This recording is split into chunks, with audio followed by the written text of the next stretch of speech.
สบายดีพี่น้องมื้อนี้พวกเขาก็ได้ออกมาอยู่ให้อยู่สวนมื้อนี้ก็มีพี่น้องเพิ่นเดินทางมาแต่เมืองเฟรสโนเพิ่นมาเบิ่งสวนจะได้สบายดีสวรรค์บ้านเฮาอยู่ดีมีแฮงอยู่ดีมีแฮงสบายดีปีใหม่เลยทุกคนโอ้สบายดีปีใหม่ไปกินมะม่วงโอเคอันนี้ก็ช่วงปีใหม่เนาะอยู่ประเทศลาวอยู่อเมริกาเพิ่นกะฉลองปีใหม่คือกันแต่ละรัฐแต่ละเมืองกะเพิ่นก็บ่ได้เฮ็ดพร้อมกันเนาะหากแต่ว่าอยู่ลาวนี่เดือน4วันที่14 15 16เป็นมื้อใหญ่ของปีใหม่ลาว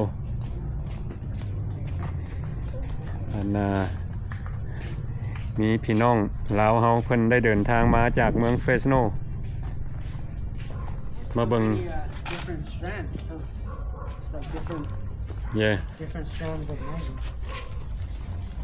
รุ่นนี้มันรุ่นใหญ่นี่มองโลเด้ไปกินต้นไหนส้มเบิดแล้วนี่ก็นี่ก็ส้มเอาโตส้มมันพุ่นนะต้นส้มมันนี่อันนี้กับมองโลลองบ่ให้ให้สวรรค์บ้านเฮาพาทั่วเป็นผู้ง่ายเลยขอบใจเอาลองตัวนี้บ่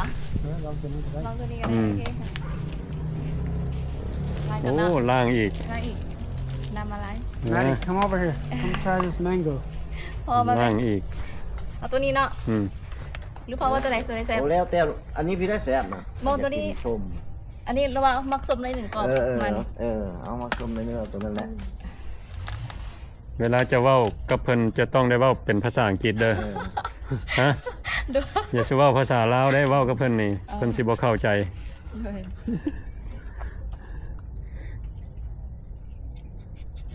บาดมือกินคาต้นเลยนี่ Break it. Fresh mango. Look, crispy. กินมะม่วงสด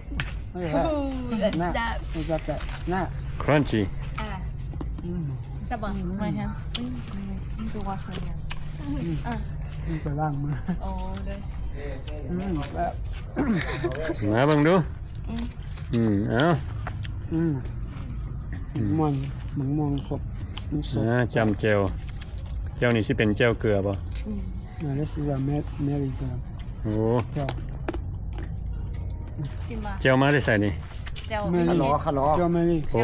เจลเมลี่เฮ็ดอันแซ่บบ่มีส้มลายบ่ฮะส้มบ่ยังบ่ทันได้กัดเถื่อ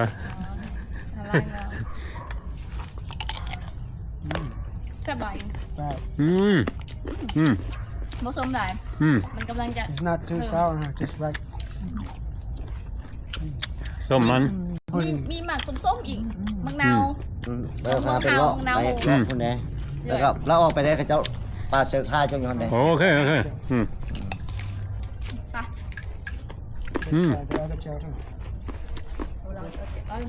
ปมะม่วง30ต้น30 mango tree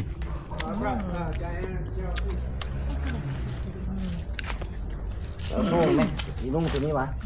ตัวนี้แหละชวนไอ้ได้ไปไอ้ไปหน่อยวะ I brought this from America. Diana's gel. Diana's award-winning papaya. แม่เหรอโอ้เจ้ามาจากอเมริกาเผ็ดsauce เผ็ดใส่มั้งแล้วเฮ็ดสำหรับอย่างกินมะม่วงวะนี่ไม่ไผ่ว่าก็เป็นเพื่อน Diana's award-winning papaya ว้าวมาลองเบิ้งเจ้าไดน่าเจ้าเคยเห็นพี่ไดน่านี่วะบ่ไดน่าตำบักฮุงอยู่อเมริกาโอ้แซ่บบ่ได้ป่ะจอยไปรอเบิ้งไปแต่รอเบิ้งอีกอันนี้มาเมื่อไหร่ก็ได้อันนี้นะส่วนของนี่นะรอเบิ้งว่าเป็นแบบใดแน่คนอันนี้มันเขียวเสวยเพิ่นขายเท่าใดถุงนึงI think this one is not sure. โอ้ 10 I think it might be $10 บ่Sounds like so. โฆษณาเจลให้เพิ่นเลยผู้ใดต้องการซื้อเจล She has like spicy 2 times spice. I think she has 3 times spicy too. โอ้ อันนี้นวดเป็ดส่วน Get ไก่ it through Facebook with her. โอ้ ที่ไปนี่ตอนมองมันที่ไปเลาะกันกัน ฮะ คนที่เห็นเป็นใจ โอ้ถ้าเพิ่นไปเบิ่งเป็ดไก่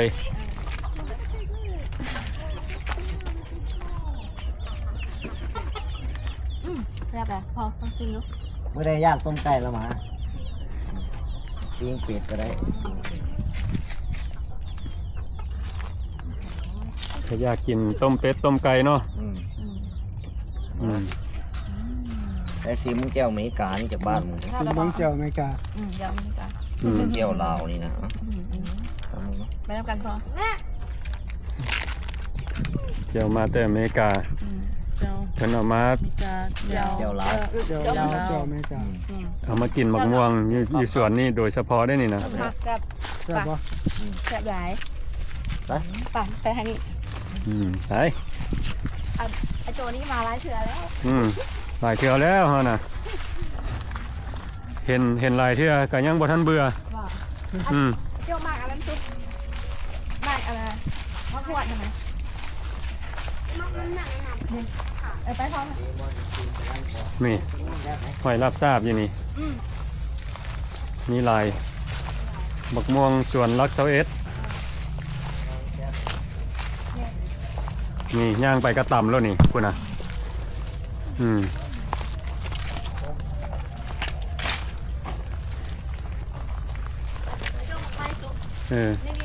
นี่บักม่วงลายที่ลึกย่างไปก็จนต่ำนี่คุณนะคุณโอ้บานดีเด้อนี่บักหวด นี่กินแบบนี้มันจึงสุก Kim cái kẹo. กินก็จะแบบว่าตัวที่เกี่ยวๆอ่ะ มันหวานดิ Kim vàng. cái kẹo. บ่หวาน ส้มๆมันหวานน้ำตาลนิดนึง มีพี่น้อง FC ผู้ใด เคยกินบ้าง เคยกินอยู่บ่บักหวดนี่นะบ่มาลาวบ่ได้กินนี่เนี่ย แซ่บป่ะ Kẹo. ไม่แม่ไม่อ่ะ ตัวนี้มันยังดิบเนาะสีแบบนี้ นี่ยังดิบ โอ้ จุกไว้มันนั้นเขาถ่ายยังเขียวอยู่โอ้ดี หน่อยซุกกระลายบักหวดแซ่บ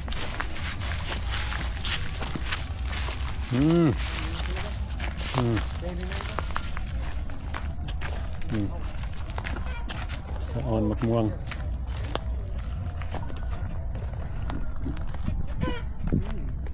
Oh, that's so sour. ตายมาฮอดชวนเลยเด้อสิมาแว่แล้วก็มา Sour, sour.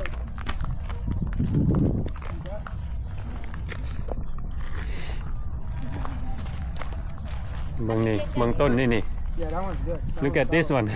Don't need soap. มีดปาดให้ไหมปาดให้ไหม What's that? ขอเจ้าหน้าปาดให้นี่นะปาดให้ ตัวนี้กัดเป็นหน่วยเลยนี่ Nó cắt bên ngoài cái đấy. เย่กัดเป็นหน่วยเลยคุณนะละลายผู้ใดได้มาเห็นก็เป็นตาซ้อนเนาะ ลายจนสิหักนะงานหับลำหนักมองมาไว้ บักข้ามได้จริงไหม มะขามก็มี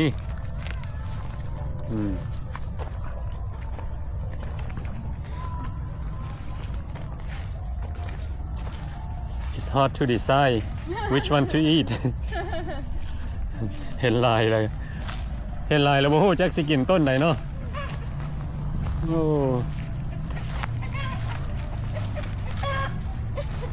มะขามหวาน โอ้มาเบิ่งดูบักขามหวานโอ้มันเข้ามาสูตรก่อนหันกับโบป่านนี่ได้นี่ เอาแค่ปุ๋ยดิขี้งัวใส่ของนี่ใส่ โอ้ใส่ขิงวะ ใส่ขิงงัวลองบ่ ม่วงหวาน ส้มบ่ซ้ำนี่ ห เนี่ วาย นนี่ มันสีหวานบ่ แม่นมันผสมหลายน้องเมืองห ผ วา ส น มหลาย โอ้มึงดู แล้ว น้อยลูกน้อย บุรีแซ่บนะ ผู้ดีโอเคน้อยเดี๋ยวนะแม่ไป จำแจวผู้ดี จำเจียวอเมริกานี่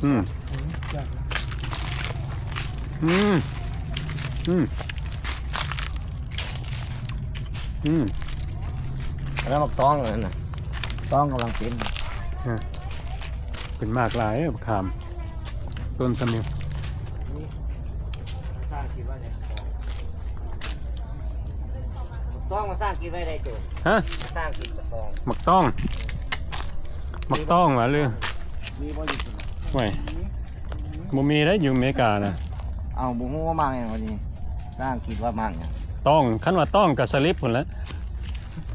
สลิปผู้หญิงอะนะเขาเจ้าเอิ้นต้อง โอ้นี่นะนี่นะมันต้อง เอ้าก็แม่นแล้วบ่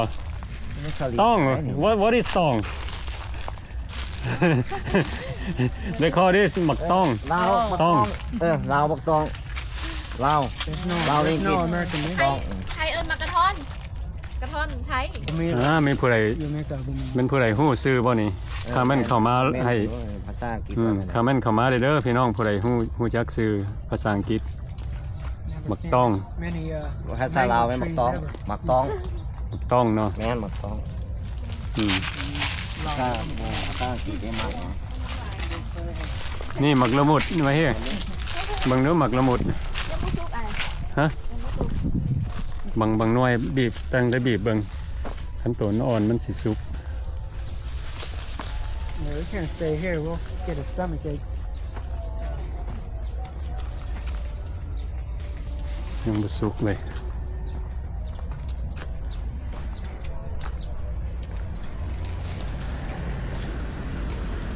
ยังบ่สุก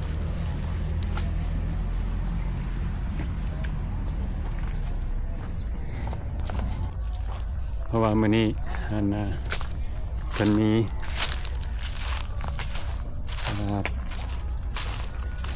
FC แล้วก็พี่น้องลาวเฮานี่แหละมาจากอเมริกาเพิ่นมาเยี่ยมมายามบ้านเมืองเฮามาเยี่ยมยามประเทศลาว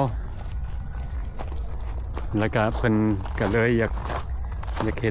ากเห็นสวนอยู่ลักเซาเอส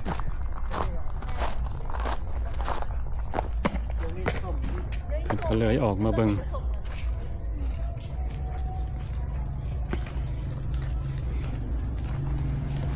อันนี้ก็สิเป็นอยู่ทั้งหลังบ้านมะเขียบเป็นกินระบบมะเขียบนะ กำลังเป็นกำลังเป็น กำลังเป็นบ่ เออ ยังบ่สุกบ่ ยังโบยังกำลังเป็นกำลังออกมากน้อยนะ ไอ้ตัวนี้มันจะเป็นนกแคนะ ดอกแค นกแคนะมันจะมีดอกอะไรนะสีขาว โอ้ ตกลงมา กินได้แน่เนาะ กินได้เอาไปลวกกินกับแจ่วมันจะมีรสชาติหนุ่ม โอ้ต้นดอกแค แมนนี่เป็นดอกแค อืม ในนี้เห็นบ่คะนี่อันนี้ดอกมันนี่ กำลังออกดอก แมง โถ เขียนตัวนี้งามเลย อืม อันตอนเศร้ามันจะหล่นน้องเก็บแล้วเมื่อเศร้านี่เก็บกำหนึ่ง โอ้ มันจะออกนำอันนะงา อืมโอ้ อันนี้สมพูฝรั่งบอกดองพอ ผู้ฝรั่ง สมพูฝรั่ง ชมพู สมพูฝรั่ง ไม่อย่างชมพู สมพูบะเกียงวะบะเกียงไง มะเกี้ยงใหญ่ฝรั่ง แต่ว่าเขาเอิ้นมักสมพู โอ้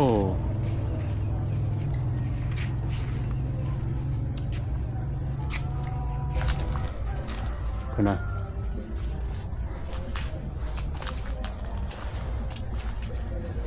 คุณนะ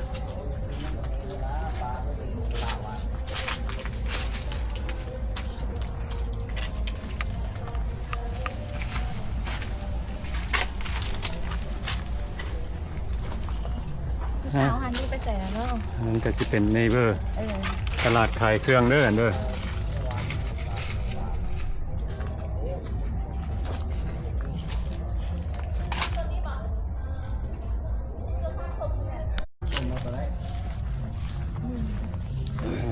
ป้าต้นนี้จนลากดินคุณนะโอ้จนจำดินเนาะแต่ละต้นก็เป็นมากหลายได้ปีนี้นะ หลาย อืม Joe make that hit, no? สไปซี่เนาะภาษาอังกฤษเนาะ Spicy. Spicy. Good. Pet. ไป นะ พอ ไปแล้วก็ไปรูป พอ สาม พอเองอ่ะพอ หมักมี่เด้เป็นอยู่บ่หมักมี่นะไปเบิ่งหมักมี่ โอ้มากอันนี้ยังบ่เป็นเนาะมากกัน กำลังเด็กกำลังยำผู้ซุก ออกดอกอยู่ดิ โอ้เด้ เป็น ๆ มากแล้วเดี๋ยวยำผู้ซุก ๆเป็นมากยังบ่ ตัว สุก ไอ้โจ้อันนี้ ตัวใดโอ้เด้ตัวนี้สุกแล้วนี่ เสียมือ นี่สุกแล้วตัวนี้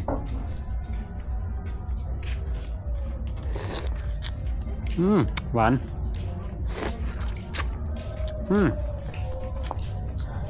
หวาน yeah I don't know what it's called but it's pretty good And it's like the fragrance.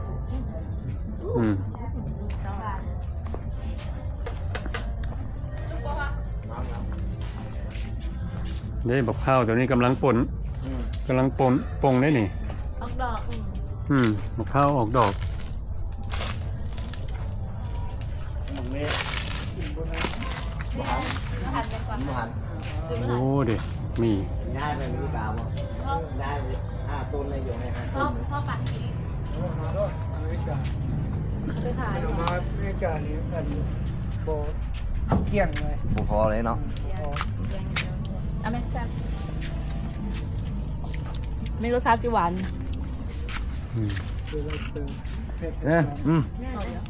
ต้นนี่ละต้นนั่นน้องนั่นมันไงกำลังต้นมันนะกำลังเป็นดอกต้นดอกอะไรนี่นะเขาปุ๋ยใส่ขี้งัวใส่ โอ้มันเป็นดอกออกเนาะ ดอกอะไรนี่นะกินน้ำนั่นกันกินนะ เรียกมาเขียม มันเป็นดอก ไปขึ้นห้าเลย หมอนี่ก็นำมาเนาะ ไปขึ้นห้าเลย นี่วิดีโอนี่ก็ได้มาถ่ายให้พี่น้องได้เบิ่ง มุ้งมงด้วยหนึ่งพี่น้องกินทุกคนโมเมิร์ด กินโรเบิร์ต มันจะเครื่องเดียว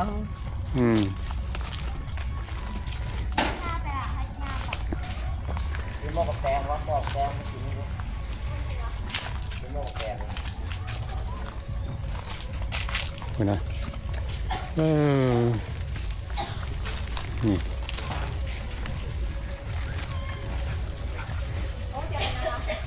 ไปน้ำไอ้แค่ขึ้นรถไหมไปพ่อแกง